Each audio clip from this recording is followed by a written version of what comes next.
Hello again, this is Chris Ruisi, and welcome to another episode of the Weekly Mind Jolt. Today I want to talk to you about an important subject for you and your team, and that's employee engagement. You know, we read about it in the magazines and in newspapers, and everyone wants to have a team of engaged employees. But that only happens when the leader decides to make engagement a part of their daily routine. You know, engagement falls into the scheme of things when we recruit, hire, develop, and train our employees. All of those things lead to engagement. But what I want to share with you today are 6 steps that you as a leader can take to get your team engaged. Number 1, leaders define reality and responsibilities. You can't get to a better place unless you know where you are today.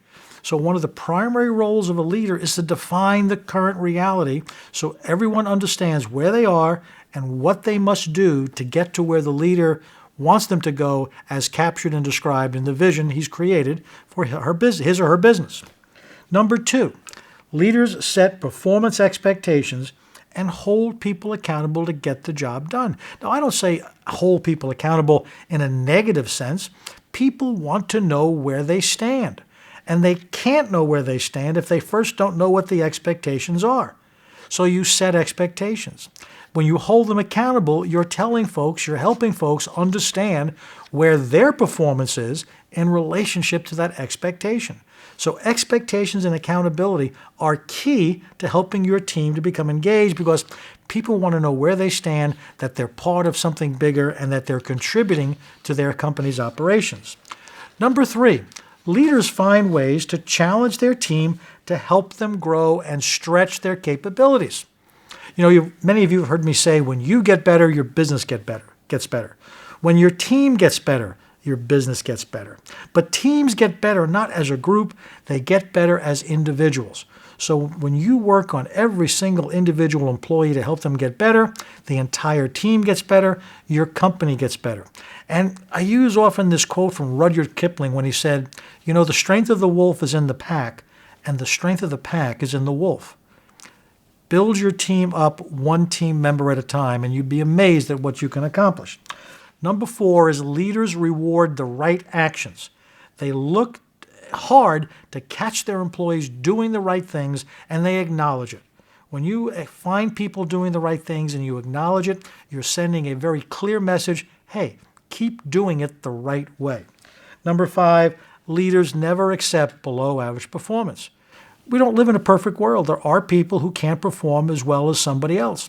But don't let poor performance be ignored. When you find an employee who's performing poorly, it can only be as a result of one of 2 things.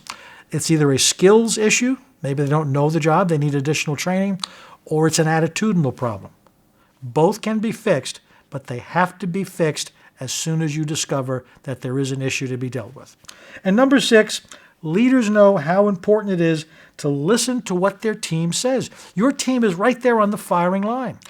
When you listen to them, when you show a genuine interest in getting their feedback, you're showing them that you care and that you care about them individually as well as in a group.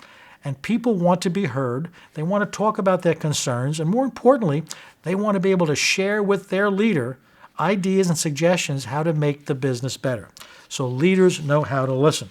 So when you as a leader follow these 6 steps, you're laying a very broad and strong foundation for your team to become engaged. And when your team starts to think and speak and act in an engaged way, there's no stopping how great your business can become. So if you want your team engaged, lead them there. So that's it for this week, and we'll see you again next week in our next episode of the Weekly Mind Jolt.